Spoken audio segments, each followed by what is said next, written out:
Assalamualaikum warahmatullahi wabarakatuh. Waalaikumsalam warahmatullahi Waalaikumsalam wabarakatuh. warahmatullahi wabarakatuh.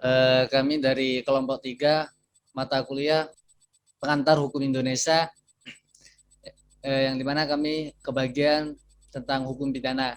Di sini anggota-anggota kelompok 3 ialah saya sendiri, Deni Nur Wahid, Jesse Merida Rahma, Nurul Muiz Afriyadin, Alisa Dewanti, Firda Dwi Rahma, Karina Yusaidar, Muhreza Fahrezi, Fania Putri, Misael Saputra.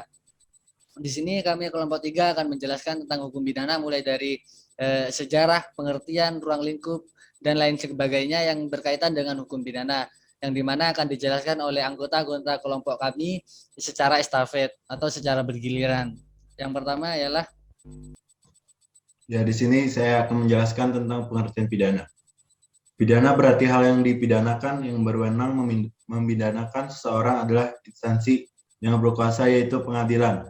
Dengan alasan seseorang bertindak kurang baik, maka unsur hukuman sebagai suatu pembalasan. Adapun menurut beberapa hal tentang pengertian pidana. 1. Menurut pendapat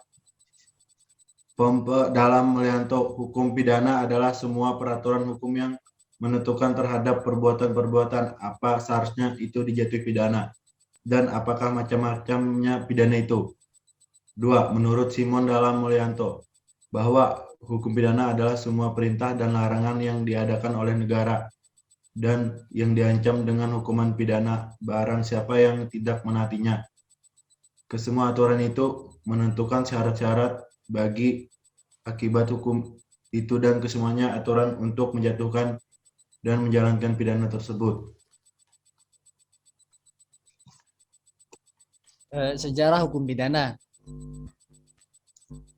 Sejarah hukum pidana dibagi menjadi 2, yaitu pada saat zaman penjajahan dan zaman kemerdekaan. Nah, pada saat zaman penjajahan ialah pada saat Belanda masuk ke Indonesia dan menetap di Indonesia selama kurang lebih 350 tahun. Nah, di sini Belanda melancarkan selain menjajah dan mencuri rempah-rempah yang ada di Indonesia, Belanda juga menerapkan hukum-hukum yang ada di negara atau di negeri Belanda yang diterapkan ke negeri jajahannya, yaitu Indonesia. Nah, di mana dalam pencapaian tertinggi yang merupakan unifikasi hukum yang dibuat oleh Belanda dan diterapkan di negeri jajahannya itu di Indonesia adalah dibuatkannya kodifikasi Wetboek van Strafrecht, disingkat dengan WVS, yang dimana Wetboek van Strafrecht ini adalah kitab undang-undang hukum pidana yang dikodifikasi dengan bersumber kepada kode penal yang ada di Perancis, yang dimana pada saat zaman Jepang tidak banyak perubahan, di mana zaman Jepang yang hanya memerintah sebentar di Indonesia tetap memberlakukan Wetboek van Strafrecht yang merupakan warisan daripada zaman Belanda. Nah, setelah zaman kemerdekaan yaitu adalah pada saat diproklamirkannya negara Indonesia, yaitu pada tanggal 17 Agustus 1945, pemerintah Indonesia tetap memberlakukan Wetboek van Strafrecht yang diganti nama dengan Kitab Undang-Undang Hukum Pidana, di mana melalui asas konkordansi pemerintah Indonesia dengan pemerintah Belanda tetap menerapkan Wetboek van Strafrecht tersebut. Nah, di mana juga ditegaskan dalam aturan 2 atau pasal 2 aturan peralihan Undang-Undang Dasar 1945 yang menyebutkan semua lembaga negara yang masih tetap berfungsi sepanjang untuk melaksanakan ketentuan Undang-Undang Dasar dan belum diadakan yang baru menurut Undang-Undang Dasar ini. Nah, melihat pasal 2 aturan peralihan ini bisa disimpulkan bahwa Kitab Undang-Undang Hukum Pidana yang merupakan warisan Belanda itu tetap digunakan hingga dibentuklah Kitab Undang-Undang Hukum Pidana yang baru. Mengingat hingga sekarang KUHP belum dibuat oleh pemerintah Indonesia dengan undang-undang yang baru, maka Kitab Undang-Undang Hukum Pidana yang merupakan warisan Belanda tersebut tetap digunakan hingga saat ini. KUHP tetap eksis dan ada pasal-pasal yang diubah dan disesuaikan dengan keadaan dan kondisi pada zaman sekarang ini. Selanjutnya yakni mengenai sumber-sumber hukum pidana dan sistematika kitab undang-undang hukum pidana. Sumber hukum pidana sendiri terbagi menjadi dua, yakni sumber tertulis dan sumber tidak tertulis. Sumber tertulis pun juga terbagi menjadi dua, yakni sumber pidana terkodifikasi dan tidak terkodifikasi. Sumber pidana yang tidak terkodifikasi terbagi menjadi PP, peraturan pemerintah, perpres, undang-undang atau undang-undang dan undang-undang khusus, hukum pidana internasional, dan lain sebagainya. Sedangkan sumber pidana yang terkodifikasi merupakan yang termuat dalam Kitab Undang-Undang Hukum Pidana atau KUHP. KUHP sendiri terbagi menjadi 3 buku. Buku yang pertama yakni mengenai ketentuan umum yang termuat dalam pasal 1 sampai 103. Buku kedua termuat dalam pasal 104 sampai 488 tentang kejahatan. Dan yang terakhir yakni buku 3 tentang pelanggaran termuat dalam pasal 489 hingga 569. Sumber hukum pidana yang lain yakni yang tidak tertulis merupakan hukum adat. Selanjutnya, ruang lingkup hukum pidana dan asas hukum pidana. Ruang lingkup hukum pidana dibagi menjadi dua. Yang pertama, ruang lingkup berlakunya hukum pidana menurut waktu. Yang kedua, ruang lingkup hukum pidana menurut tempat. Ruang lingkup hukum pidana menurut waktu terdapat asas legalitas dan asas retroaktif.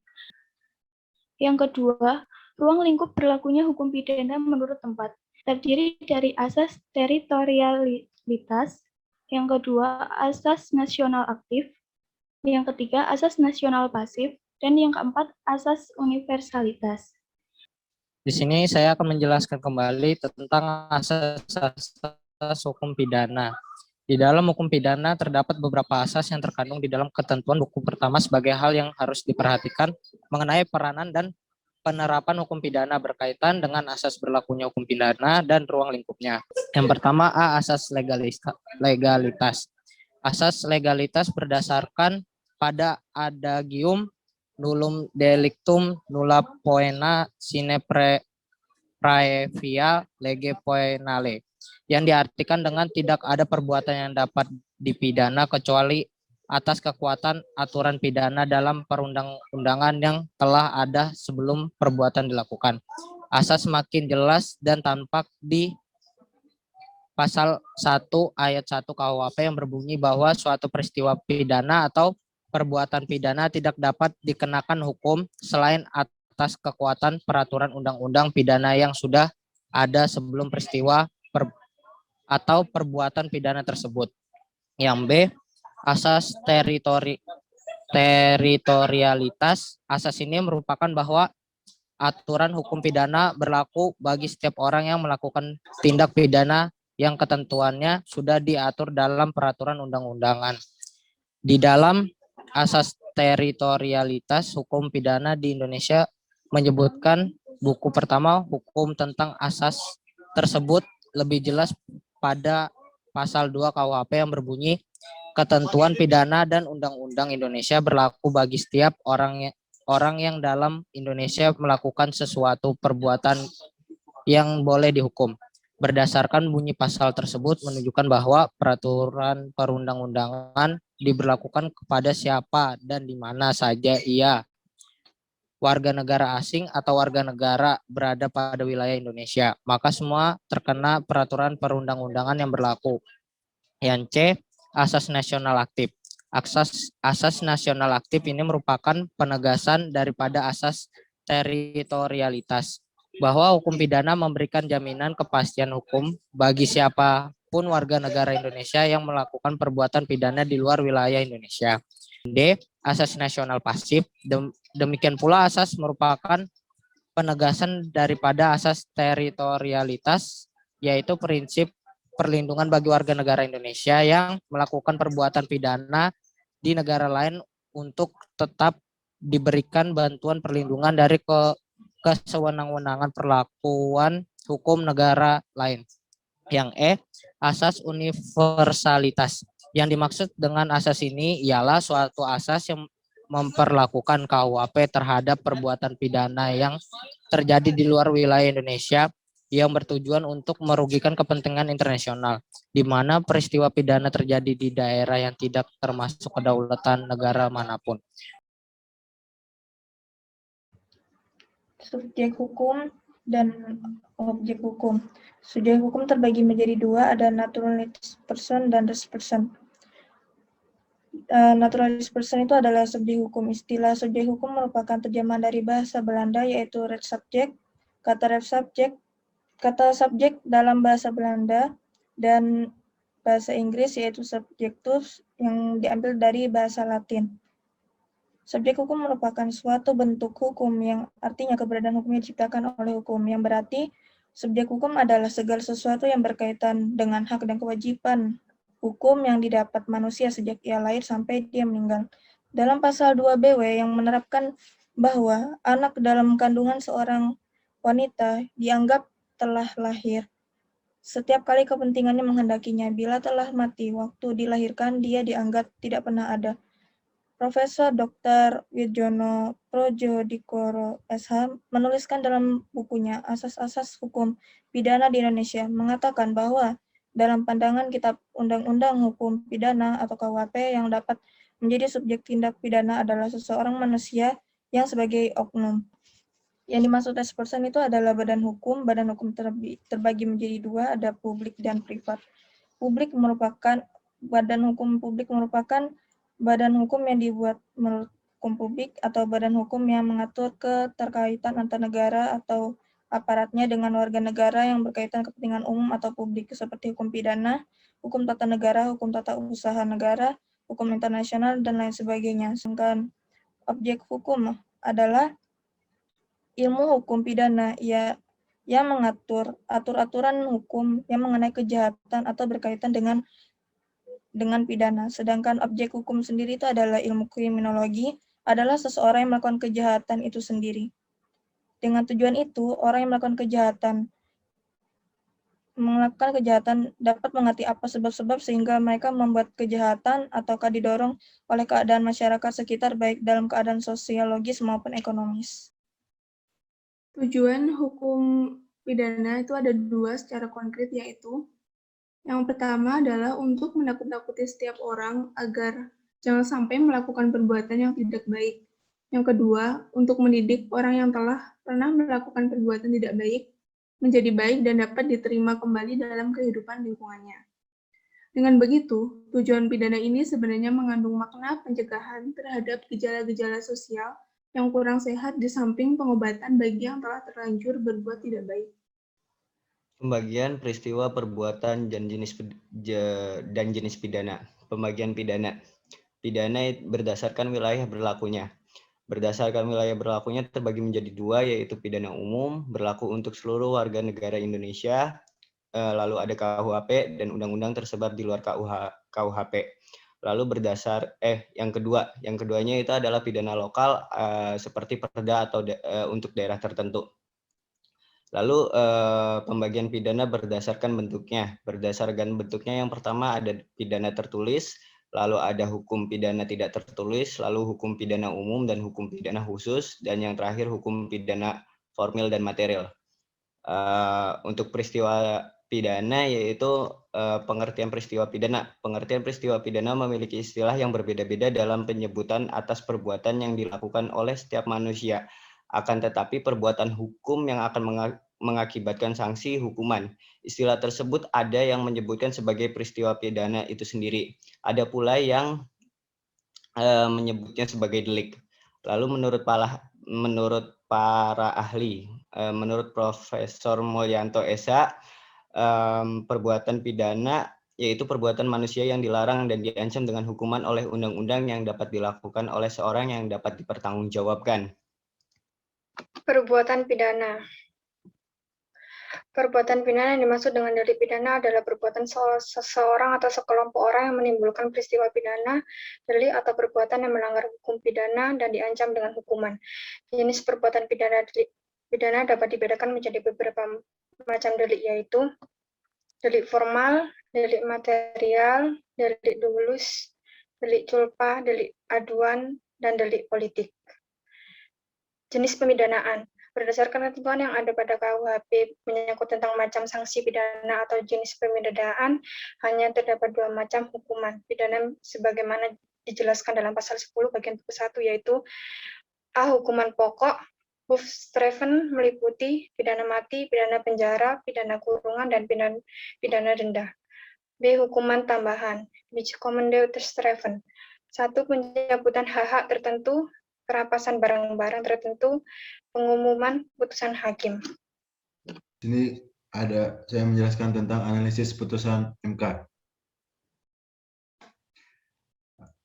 Uraian tentang kasus posisi dibagi menjadi 4. Dalam analisis putusan uraian Mahkamah Konstitusi MK, kami mengambil putusan tentang pokok perkara pengujian Undang-Undang Nomor 11 Tahun 2008 tentang informasi dan transaksi elektronik dengan nomor putusan 5 PUU sampai 2010 yang dimana putusan tersebut dikabulkan. Seminar tata cara intersepsi dihadiri oleh 150 peserta. Yang ketiga, penyusunan RPP dibahas dengan tim antar departemen antara lain Kejagung Republik Indonesia, Polri, KPK, Departemen Hukum dan HAM, Departemen Pertahanan dan BIN.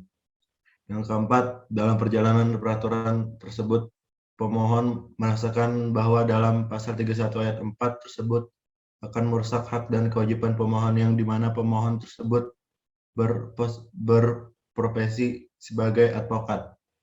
Yang kelima, dengan berlakunya ketentuan pasal 31 ayat 4 Undang-Undang Nomor 11 Tahun 2008 tersebut yang mengatur tentang tata cara intersepsi atau penyadapan mempunyai potensi besar untuk merusak perlindungan hak dan kewenangan terhadap hak atas keamanan diri pribadi, padahal dalam keamanan hak atau kewenangan terhadap diri pribadi dijamin dalam Undang-Undang 1945.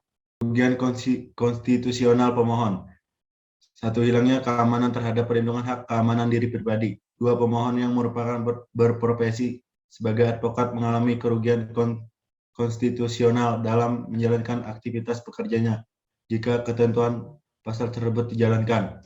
Diujikan ke Mahkamah Konstitusi dan pasal dalam UUD 1945 yang menjadi batu uji. Pasal yang diujikan, pasal 31 ayat 4 UU ITE berbunyi, ketentuan lebih lanjut mengenai tata cara intersepsi sebagaimana dimaksud pada ayat 3 diatur dengan peraturan pemerintah. Pasal dalam Undang-Undang Dasar 1945 yang menjadi batu uji, pasal 28G, pasal 28J UUD 1945. Pasal 28G ayat 1 UUD 1945 berbunyi, setiap orang berhak atas perlindungan diri pribadi, keluarga, kehormatan, martabat, dan harta benda yang dibawa kekuasaannya, serta berhak atas rasa aman dan perlindungan diri ancaman ketakutan untuk berbuat atau tidak berbuat sesuatu yang merupakan hak asasi. Pasal 28C ayat 2 UUD 1945 berbunyi, dalam menjalankan hak dan kebebasannya, setiap orang wajib tunduk kepada pembatasan yang ditetapkan dengan undang-undang dengan maksud semata-mata untuk menjamin pengakuan serta penghormatan atas hak kebebasan orang lain dan untuk memenuhi tuntutan yang adil sesuai dengan pertimbangan moral, nilai-nilai, agama, keamanan, dan ketertiban umum dalam suatu masyarakat demokratis. Diktum putusan mengabulkan permohonan para pemohon untuk seluruhnya, menyatakan pasal 31 ayat 4 Undang-Undang 11 tahun 2008 tentang informasi transaksi elektronik LN Republik Indonesia tahun 2008 tambahan LN Republik Indonesia nomor 4843 bertentangan dengan Undang-Undang Dasar Negara Republik Indonesia tahun 1945. Menyatakan pasal 31 ayat 4 Undang-Undang 11 tahun 2008 tentang informasi dan transaksi elektronik LN Republik Indonesia tahun 2008 tambahan LN Republik Indonesia nomor 4843 tidak mempunyai kekuatan hukum mengikat. Putusan. Poin pertama, menimbang bahwa sejatinya penyadapan adalah perbuatan melawan hukum. Hal ini dikarenakan penyadapan merupakan sebuah tindakan yang melanggar privasi orang lain dan oleh karenanya melanggar HAM. Lalu poin kedua, pengaturan mengenai legalitas penyadapan harus dibentuk dan diformulasikan secara tepat sesuai dengan Undang-Undang Dasar 1945. Poin ketiga, Mahkamah menimbang bahwa ada 3 isu hukum yang menjadi permasalahan dalam perkara ini, yaitu right of privacy, regulation form, participial aspect, bahwa isu tersebut memang merupakan bentuk pelanggaran. Lalu poin terakhir, Mahkamah menilai perlu adanya sebuah undang-undang khusus yang mengatur penyadapan pada umumnya hingga tata cara penyadapan untuk masing-masing lembaga yang berwenang. Dari putusan tersebut dan asas yang berkaitan dengan putusan tersebut. Aspek hukum pidana dari putusan MK Mahkamah Konstitusi ini yakni berkaitan dengan hukum publik yang menyangkut mengenai perlindungan orang dan merupakan jenis tindak pidana kejahatan yaitu penyadapan. Karena dari tindakan kejahatan tersebut yakni penyadapan juga diatur dalam kitab Undang-Undang Hukum Pidana. Khususnya tidak perlu diatur kembali dalam asas kedaulatan rakyat, yaitu kedaulatan berada di tangan rakyat dan dilaksanakan menurut Undang-Undang Dasar. Artinya rakyat berhak untuk menuntut dan menguji undang-undang tersebut jika memang undang-undang tersebut melanggar hak-hak terhadap rakyat. Nah, dalam asas ekualitas, yaitu adalah asas keadilan sebagaimana asas ekualitas dalam melaksanakan HAM. HAM tanpa keadilan akan kehilangan jati dirinya. Artinya dalam putusan MK tersebut adalah memang melanggar hak asasi manusia yang dimana dalam hak asasi manusia itu adalah perlindungan data diri pribadi. Nah, dalam asas legalitas lebih menjamin HAM karena memiliki suatu kekuatan hukum yang tetap. Dalam asas legalitas ini seharusnya penyadapan atau intersepsi tersebut tidak boleh diatur lagi karena dalam kitab Undang-Undang Hukum Pidana telah diatur. Yang terakhir yakni mengenai hubungan putusan Mahkamah Konstitusi. Dari putusan Mahkamah Konstitusi tersebut terdapat hubungan atau akibat hukum yang isinya kerugian konstitusional warga negara tidak akan dirugikan lagi atas pemberlakuan undang-undang tersebut. Lalu yang kedua yakni perlindungan data pribadi warga negara.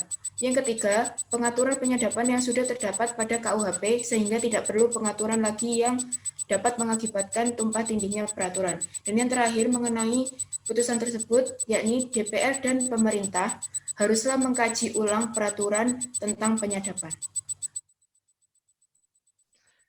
Sekian dari kelompok kami dan kelompok 3, yaitu dalam kesimpulan dari kelompok kami adalah hukum pidana merupakan warisan dari negeri Belanda yang masih diterapkan di Indonesia. Hal ini merupakan amanat Undang-Undang Dasar 1945 yang pada pasal 2 aturan peralihan berbunyi yang telah sebagaimana disebutkan di atas. Nah, maka dari itu dapat disimpulkan bahwa segala badan atau lembaga atau aturan hukum yang tetap berfungsi tetapi tidak ada pengaturan baru dari pemerintah yang masih tetap berlaku hingga diadakan perubahan oleh pemerintah.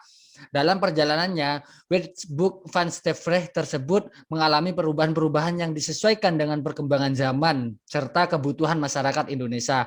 Dalam unifikasi hukum yang diterapkan di Indonesia, hukum pidana lah yang pertama kali diterapkan di seluruh Indonesia hingga saat ini. Wetboek van Stevrecht tersebut atau WVS pada saat Indonesia merdeka diubah atau diganti nama menjadi Kitab Undang-Undang Hukum Pidana atau disingkat dengan KUHP. Gejolak perpolitikan yang terjadi di Indonesia pernah mengakibatkan pembelakuan KUHP hanya sebagian atau di bagian Indonesia yang tidak diduduki oleh Belanda. Namun setelah Belanda mampu diusir, pemberlakuan KUHP diterapkan kembali ke seluruh negeri di Indonesia.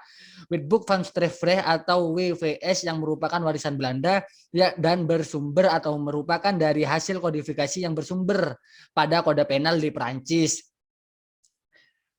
Pada Perancis menjajah dan setelah Perancis meninggalkan negeri Belanda, kode penal masih digunakan dan dijadikan sumber kodifikasi hukum Wetboek van Stevrecht dan diterapkan di negara Belanda termasuk negeri jajahannya melalui asas konkordansi.